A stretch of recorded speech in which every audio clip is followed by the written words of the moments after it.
सीजेपीच्या आंदोलकांवर सुरक्षा रक्षकांचा लाठीमार, जंतर मंतरवर तणावाचं वातावरण, संसद भवनात जाण्यापूर्वी रोखलं।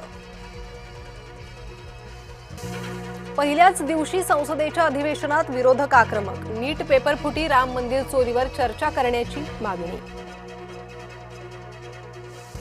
उपोषण सोडण्यासाठी सोनम वांगचुक यांच्या सरकारपुढे 3 अटी, शिक्षण मंत्री धर्मेंद्र प्रधान यांच्या राजीनाम्यासह नीटमधल्या अपयशाची जबाबदारी घेण्याची मागणी। संसदेत साधक बाधक चर्चा होणं आवश्यक, पंतप्रधान नरेंद्र मोदींचं आवाहन, अधिवेशन सुरळीत पार पडेल अशी आशा व्यक्त।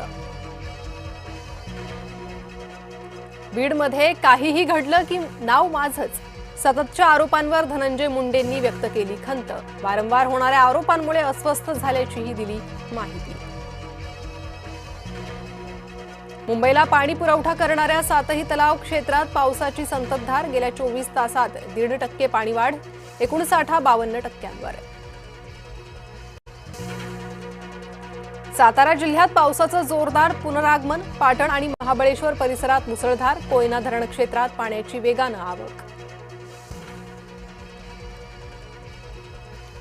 भंडाऱ्यात तुमसर शहरात मुसळधार पाऊस, घरांमध्ये पाणी शिरल्यानं नागरिकांची तारांबळ, अनेक सखल भाग जलमय।